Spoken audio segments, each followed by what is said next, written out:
I am Benjamin from English Classes Online. In today's video, we are going to look at A Midsummer Night's Dream by William Shakespeare, and our focus will be on the major themes. If you are new to this channel, kindly subscribe to the channel by clicking on the subscribe button below. Click on the bell icon as well, so that whenever a new video goes live on the channel, you will be notified instantly. Without much ado, let's dive into the lesson.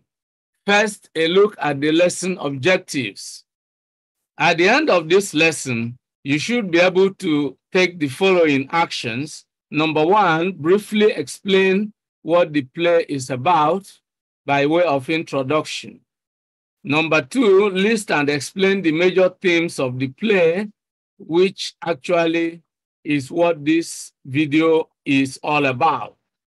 The following are the themes we are going to discuss. I, the power of love as a ruling force in human life. I, marriage. I, parental authority in choosing a spouse. IV, the visible human world versus the world of spirits. V, dream versus reality. VI, the power of imagination. VII, belief in the supernatural. VIII, the deceptiveness of appearance. And IX, conflict. Let's look at these items one after the other. First, the introduction. What is A Midsummer Night's Dream all about? A Midsummer Night's Dream is one of Shakespeare's early comedies. The play is notable for its great romantic atmosphere and its focus on human moods and feelings. You know, a comedy invokes laughter, by appealing to human emotions. Now, as the title suggests, the play has a dreamy atmosphere. It tells the story of the fantastic adventure of a night in which the power of love is portrayed as a controlling force invoked by the supernatural. We are going to look at these various themes.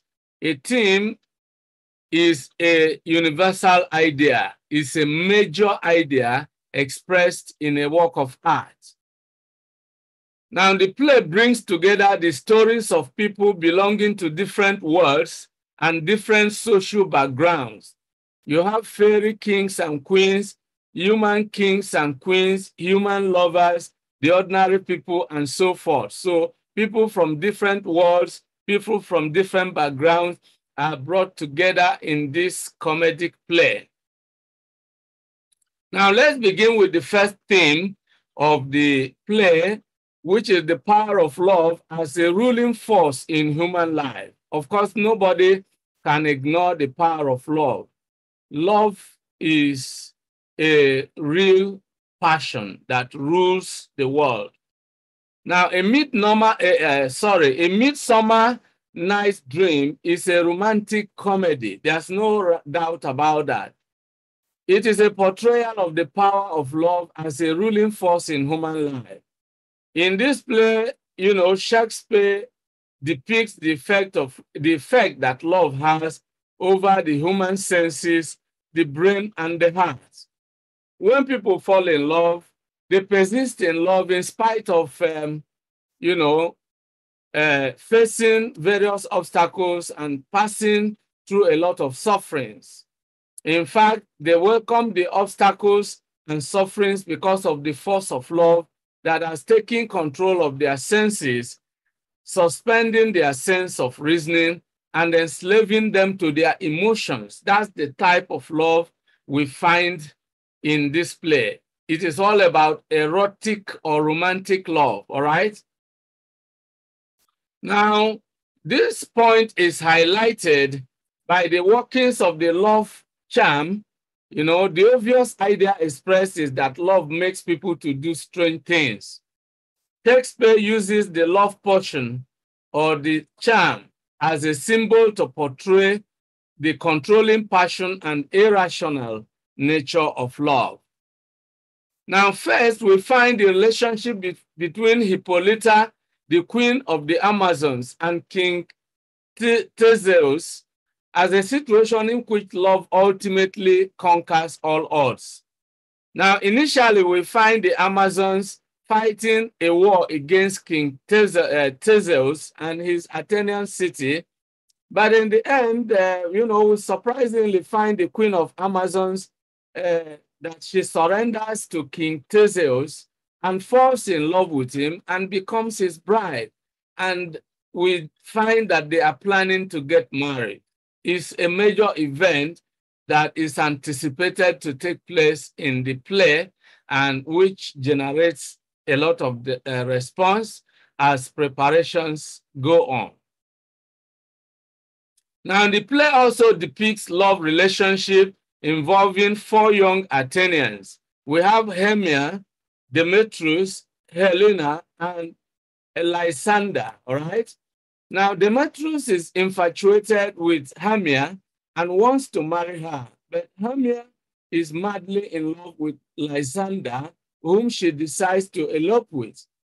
So we find a situation where the one you love doesn't love you, and the one who loves you, you disappoint him or her. Now, Helena is infatuated with Demetrius, but Demetrius fails to return her love because he is in love with Hermia. So in the forest, the intervention of the fairies using the love potion changes the situation of things in their relationships. Here we find that love is portrayed as a force that the human characters cannot control. So love as a force sometimes takes over the lover and goes beyond their control. Now, another major theme we find in this play is the theme of marriage. In some of the events of the play, we find preparations being made for the wedding of Duke Theseus to Hippolyta.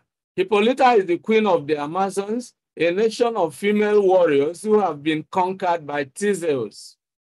Now, you can see what turn of events we find here. Again, we find issues of marriage popping up.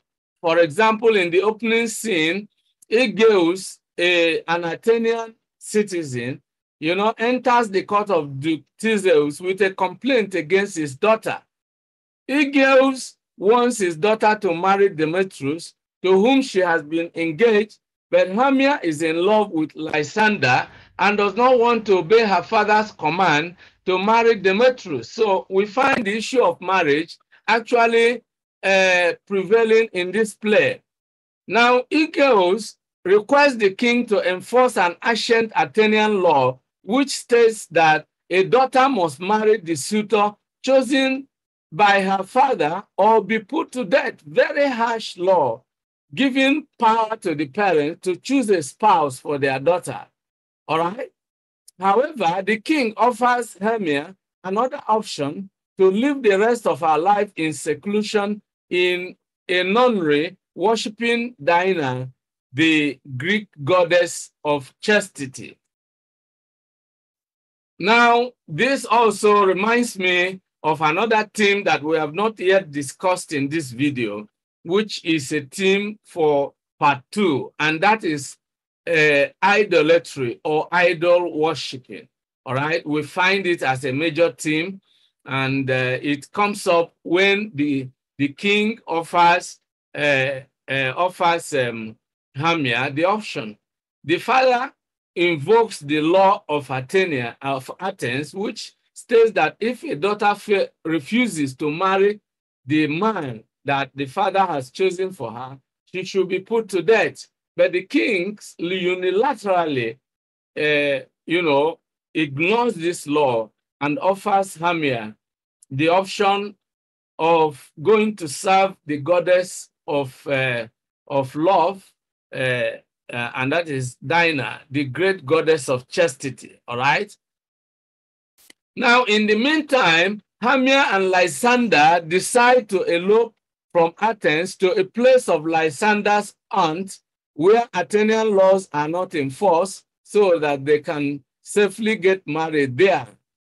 Hermia shares this information with her bosom friend Helena, who in turn informs Demetrius. Of course, you may ask why, you may question why Helena would, share this information with Demetrius. Demetrius had earlier fallen in love with Helena, but has now jilted her and wants to marry Hermia. So by sharing this information with Demetrius, she has some goal to achieve, and that is trying to regain the love of Demetrius. All right?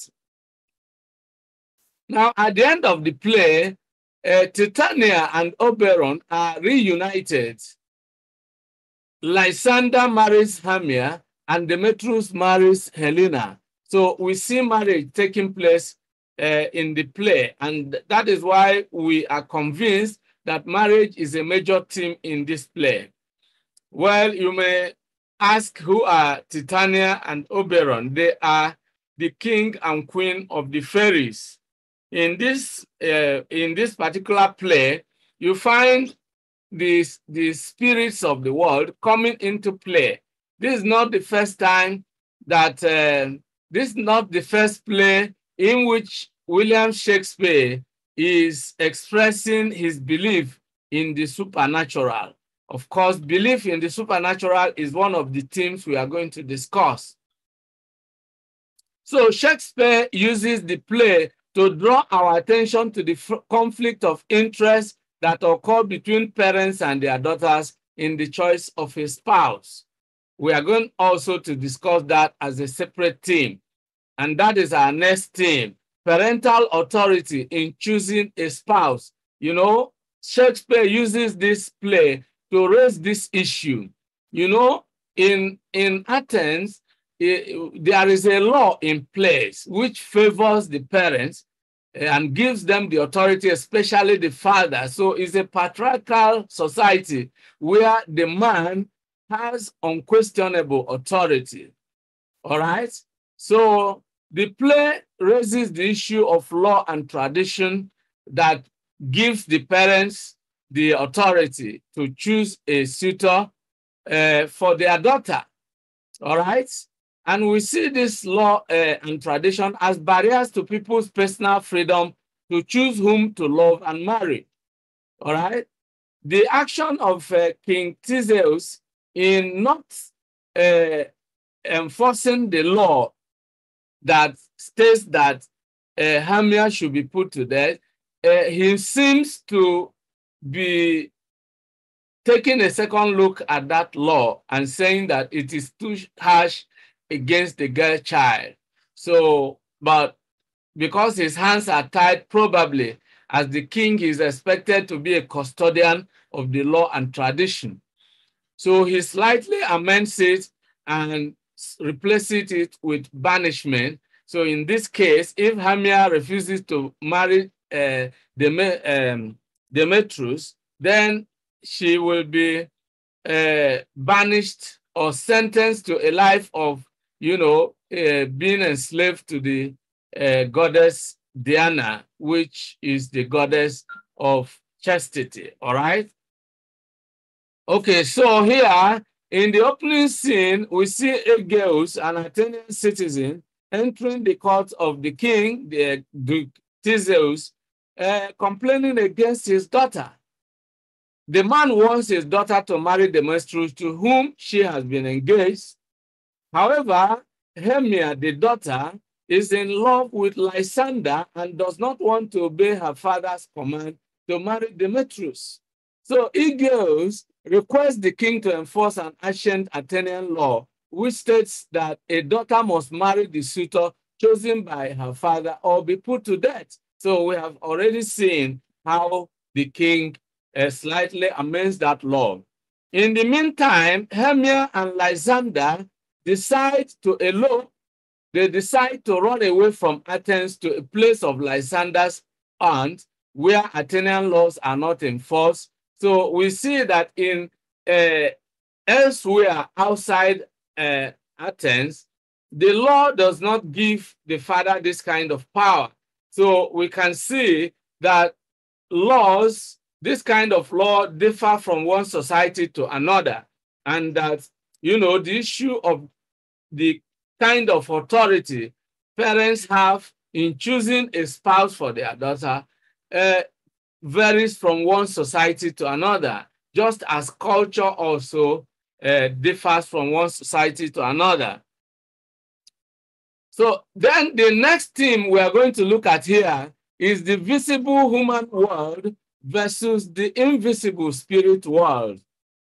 In the play, Shakespeare draws our attention to the existence of an invisible world of spirits whose actions affect human relationships and well-being. There is this common belief that what happens in the physical world are largely determined by the forces that dwell in the spirit world.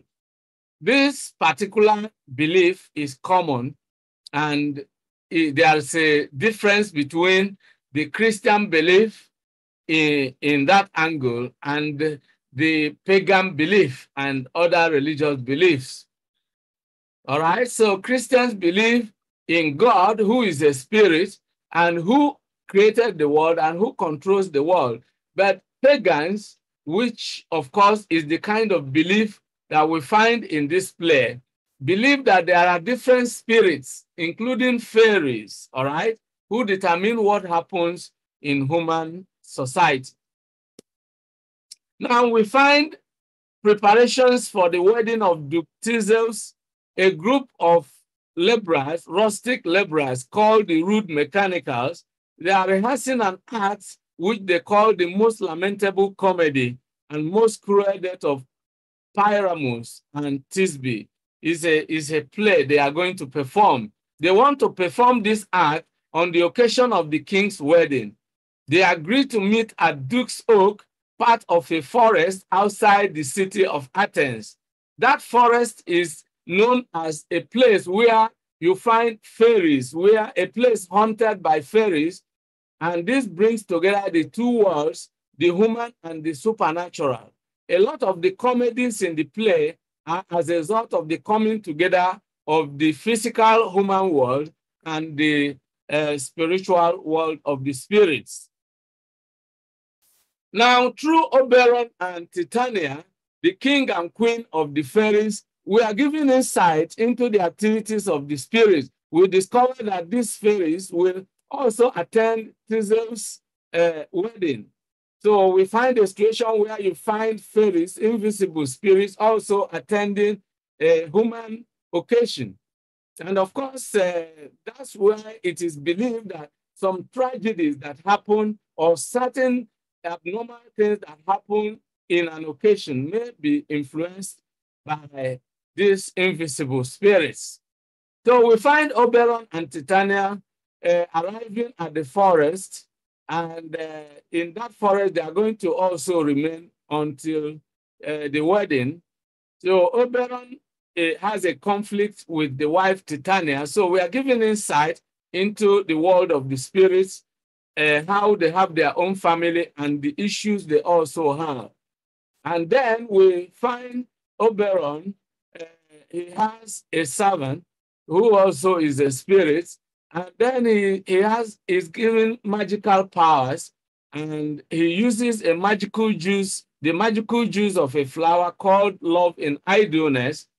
Now, this magical juice is capable of making the victim fall in love with the first living creature he or she sees upon waking up.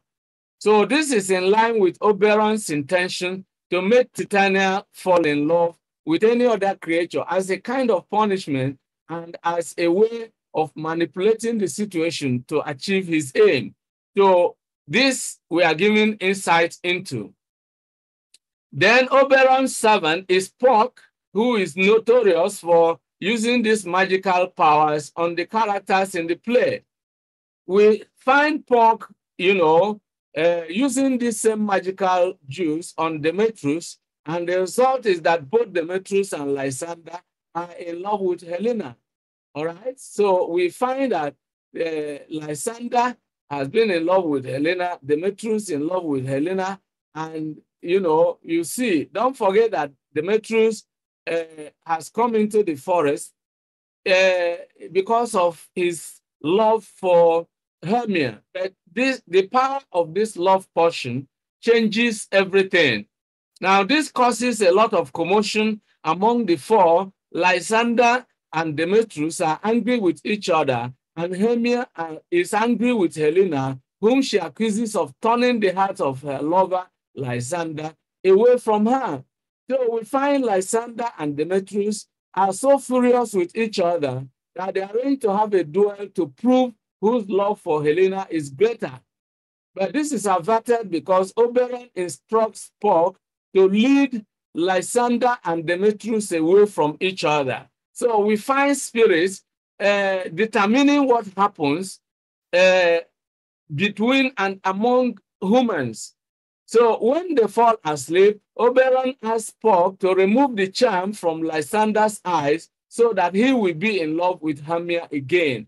And then that leaves us with Demetrius in love with Helena. So it's a perfect situation created by these powerful spirits of the invisible world. So that is the kind of belief we find in this play. Then another theme that features prominently in this play is the theme of dream versus reality. Now, the play gives us just a thin bridge between dream and reality. In fact, when you read the play or watch it, you wonder what is reality and what is actually a dream. The entire play is a portrayal of how dreams can reflect human desires and passions. The play's title itself conveys the idea that the play is all about a dream. It is called A Midsummer Night's Dream. So it is a nice dream, a night in summer. Summer, of course, is a time when people find life pleasurable. So it is a comedy of pleasure, all right? Shakespeare uses the play to draw attention to dreams as part of human experience. Of course, who does not know that human beings dream, all right? Dreams are part of human experience. Although a dream is a type of thinking that occurs while you sleep, the images you see in your dreams may be a reflection of some aspects of your real life desires and activities. If, like a scholar once said, what you think all the day long or all the time is capable of determining what you become at the end of the day. And this also agrees with a biblical in quotation that a man, as a man thinks in his heart, so he is. So you see, what you think about all the time may be mirrored to you in your dreams.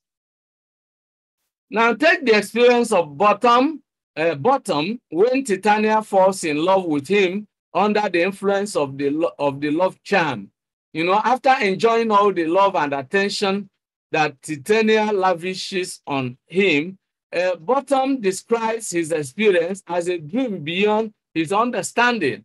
And he says, I have had a dream past the wits of man to say what dream it was. All right. So he wakes up from the dream and he's expressing from that experience. To him, it is a dream, a sweet one, the one that passes his understanding.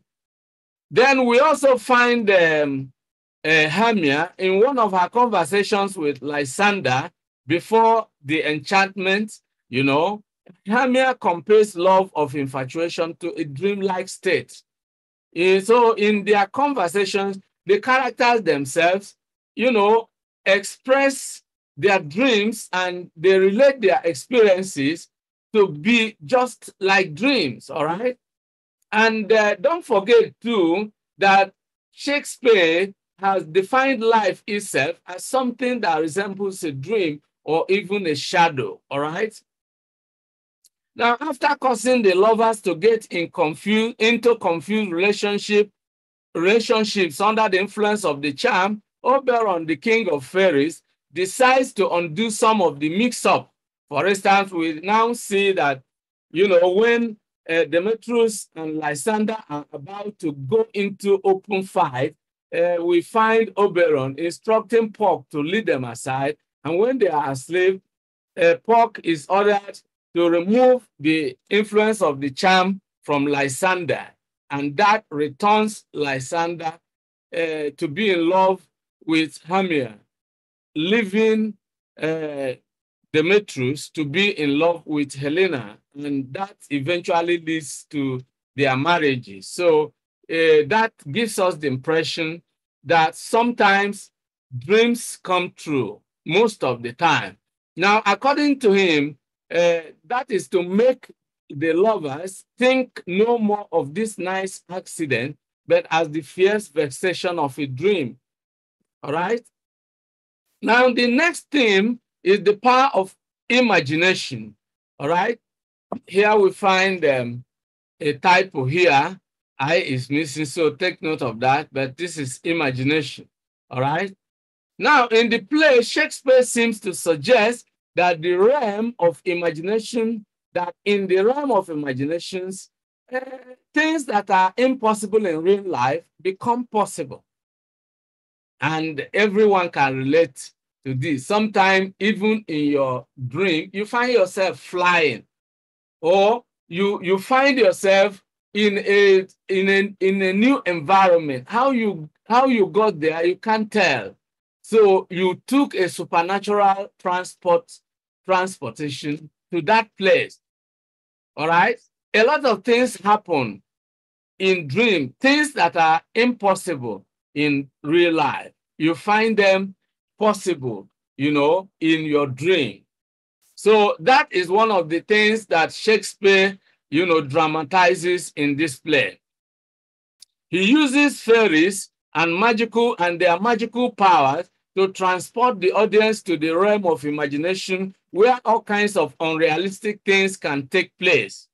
The theme of imagination in this play underscores the ability of the mind to create an imaginary world and bring fantasy into reality. Now, using the forest as the representation of human imagination, Shakespeare brings both the visible human world and the invisible spirit world together in one place. Here, the fairies take charge of affairs, using magical powers to fool the mind, influence choices, destroy old relationships, and create new ones, and so forth. And that also gives us the impression that human beings are helpless in the hands of their spiritual counterparts. Of course, I remember in one of the novels, the Lord of Flies of something, yes, by Golding, human beings are portrayed as, things that the gods play with, they just as little stubborn boys play with flies. So that's how the gods play with human destinies. That also is insinuated, is suggested in this play. Now, the play itself explores the close relationships that exist between love or infatuation and imagination. When one is in love or infatuated with the other, one's actions and decisions are often not based on reason or logic. For instance, Lysander and Hermia decide to retreat from society, to leave their society entirely and escape from, the Athenian marriage laws that forbid their relationship. They want to leave the place and go to his aunt in another place where they can be free.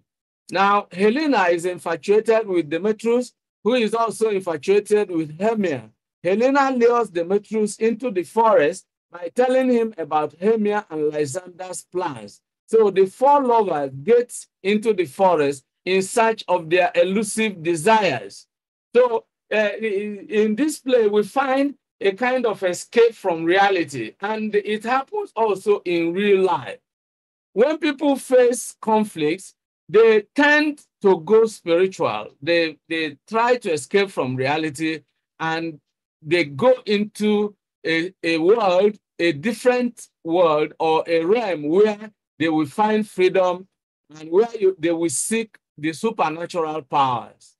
Now, under the influence of Oberon's love, Zeus, Demetrius falls madly in love with Helena and eventually marries her. This paves the way for Lysander and Hermia to get married without the restrictions of the Athenian law that forbids a girl to marry anyone contrary to her father's chosen suitor. Since her father's chosen suitor, Demetrius, has chosen to marry another girl, Helena, Hermia is now free to marry Lysander, whom she truly loves. So here we find a lot of things happening in the forest. And so the forest here represents the realm of dreams and imaginations where everything is possible. All right? That is exactly right here in this very important play by Shakespeare. All right?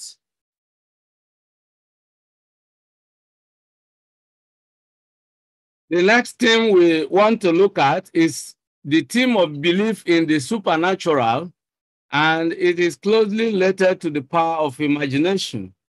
In this play, we find that Shakespeare portrays the belief in the existence of supernatural forces who are believed to play a major role in certain happenings in the human society.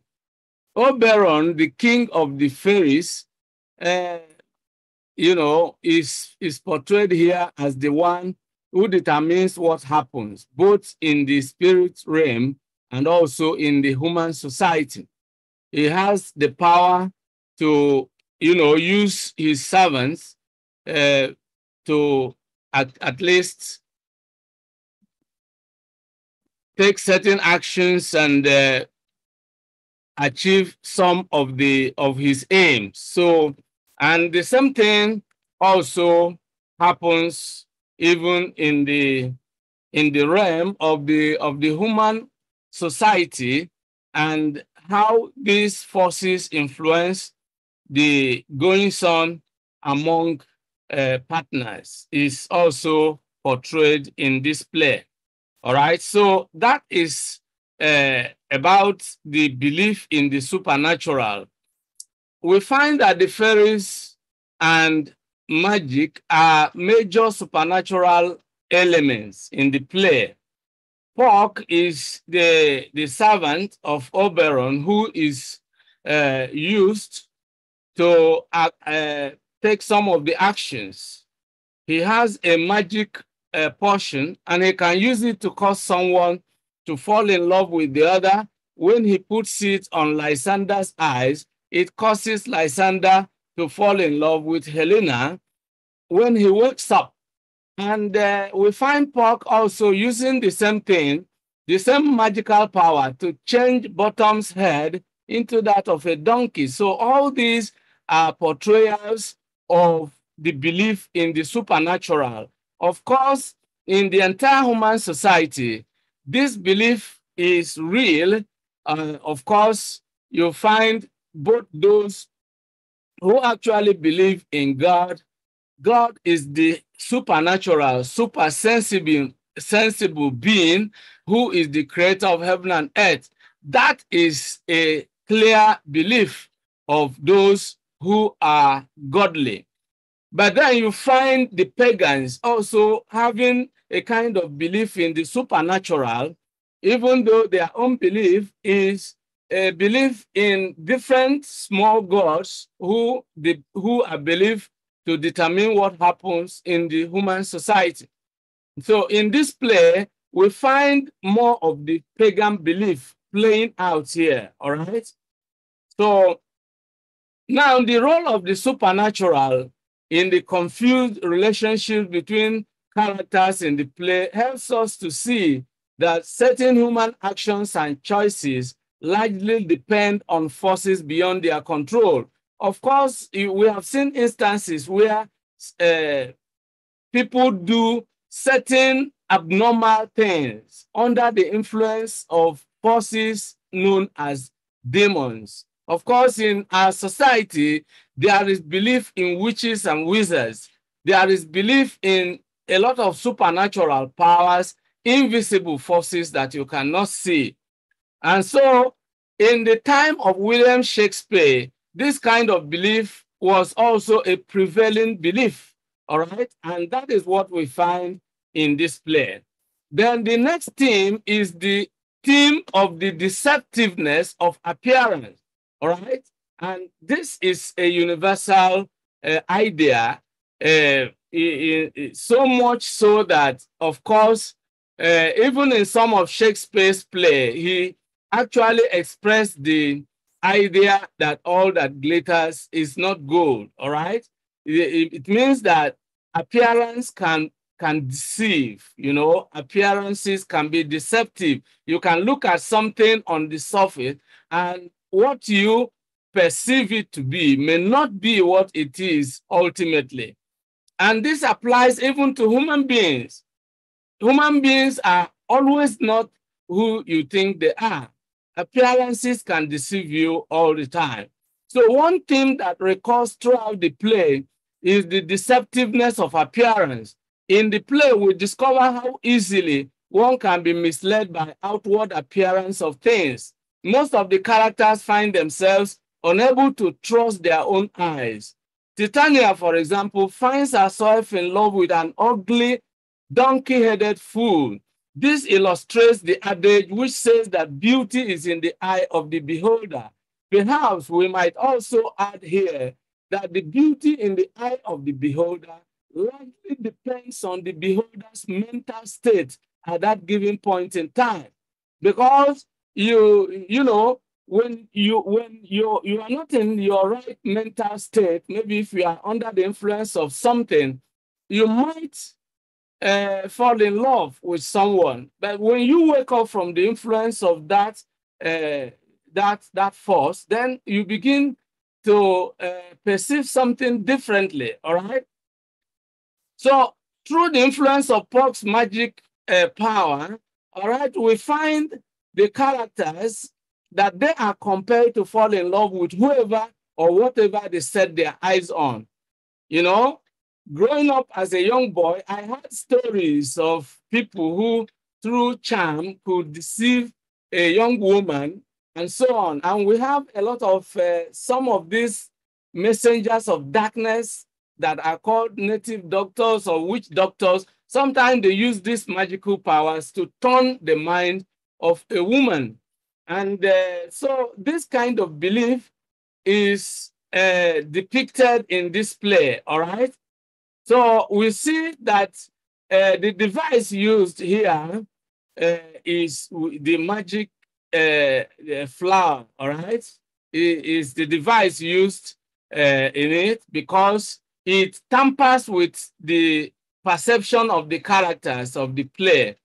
And with this theme, Shakespeare draws our attention to the falsity of judging things according to appearance.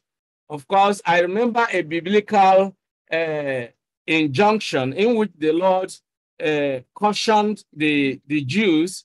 He said, judge not according to appearance, but judge righteous judgment, which means don't judge things by just looking at the outward appearance. So this concept is a universal idea, universally accepted, that you can make some mistakes if you judge things by their appearance. And that is what William Shakespeare is dramatizing in this play. Now, the way things or people appear on the surface may be far from the reality and can change also from time to time. For example, someone who has been extremely bad may undergo some transformation and may become positive. Someone who has been negative at a given point in time may change and become positive. All right. So things can change from time to time. Moreover, we can see that, you know, even human beings, the way they perceive things change. For example, Lysander is so much in love with Hermia that he would elope with her. However, the moment his perception is changed through the magic flower, he changes his mind and pursues Helena. Now, if you look at what happens, instances of domestic violence, you discover that some of the men who might have been responsible for killing their wives may not actually uh, have done that in their right senses. Some may be under the influence of drugs, could have done that. And then when they recover from the influence of that external force that induced them to take that action, they perpetually regret their action, but the damage has been done. So these are the ideas expressed in this play, and there are a lot that we can learn from the themes. Now, the message Shakespeare conveys to us in this play is that the appearance of things can be deceptive. Things are not always what they appear to be. The way things appear might be completely different from what they are in reality. This is the idea evidenced in the title of the play itself, A Midsummer Night's Dream. This is in tandem with the closing, comments by the trickster Puck, in which invites us to consider our time of watching the play as a mad dream. All right, so that is how deceptive appearance can be. All right.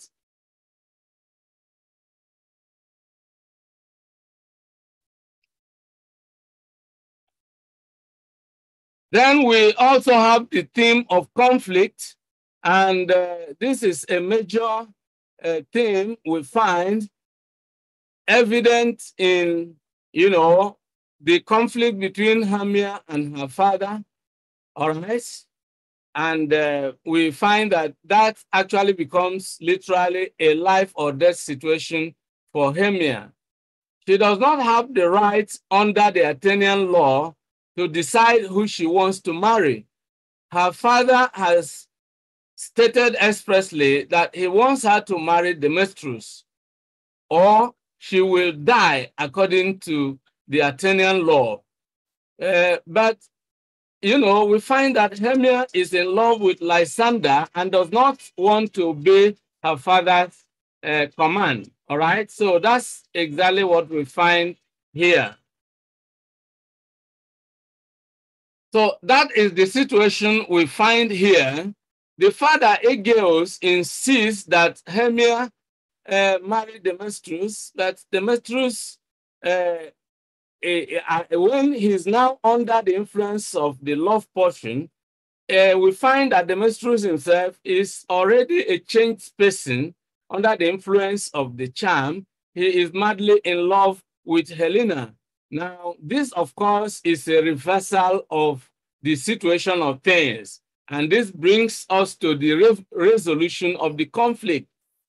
This conflict between Hermia and her father is resolved by what happens, to Demetrius when he now acts under the influence of the portion and he loves Helena instead of Hermia.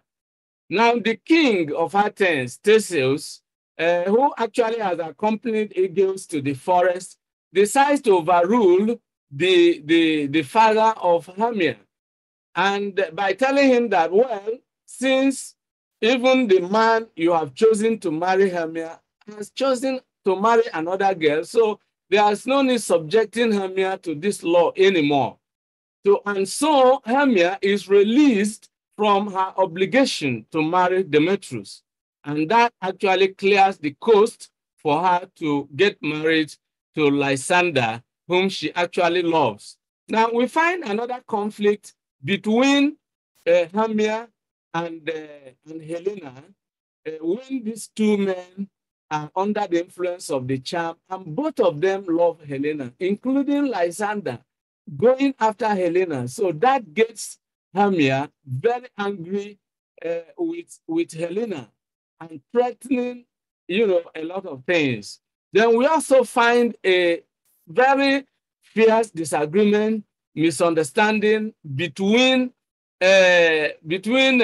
Demetrius and Lysander, and this would have resulted into a very fierce and perhaps fatal battle, a duel, all right, probably using swords. But then the intervention of Oberon, the supernatural, again resolves the issue. Now, the conflict between among the four lovers eventually is resolved by the intervention of the supernatural. So we always find the supernatural forces intervening either to cause conflict or to resolve conflicts in the human society. And so when Puck is ordered to remove the charm from the life of Lysander, then Lysander returns to his right frame of mind and is in love with Hermia once again, leaving Demetrius in love with Helena. And of course, we find that these two couples are actually compatible. They love each other. And eventually, the king decides that the marriage should take place simultaneously. And that is how the play ends, on a very, very happy note. That, of course, makes it a comedy. All right. So we have looked at the major themes of this play, and I hope you enjoyed today's video. If you did, make sure you like the video and share it with your friends and relations, especially those who are going to sit for any of their English exams in which a Midsummer Night's Dream is a recommended text, such as the West African Senior School Certificate Examination, the National Examinations Council Senior School Certificate Examination, and other equivalent senior school certificate examinations. And any English exam in which this Shakespeare's play is expected to feature.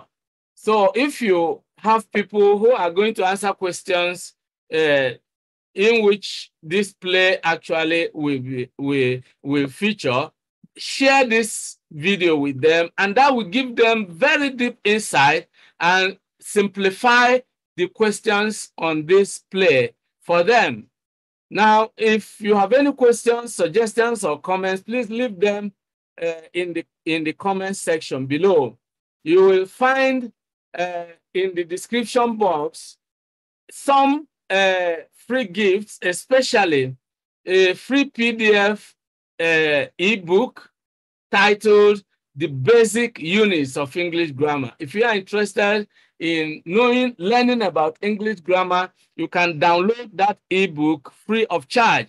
You will find my ebook titled Good Success in English, and that is a complete study package for effective English learning.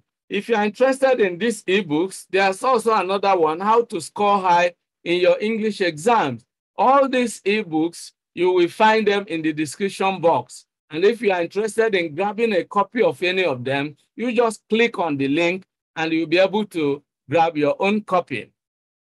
I want to say a big thank you to all of you out there for being part of today's episode. I look forward to seeing you in the next class.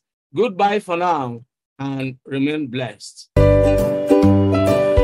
Many thanks for watching today's video.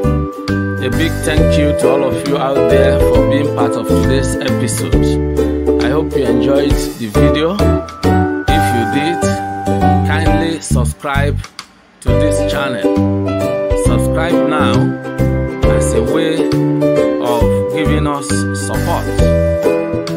For notification about new videos, click on the bell icon. You will find the bell icon. Click on it so that whenever a new video is uploaded, you will be instantly notified. If you have actually enjoyed the video, like and share the video with your friends and relatives. This is very important. If you have any comments, leave your comments below.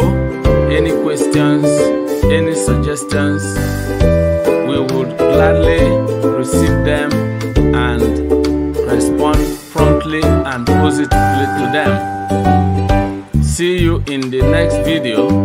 I look forward to always seeing you in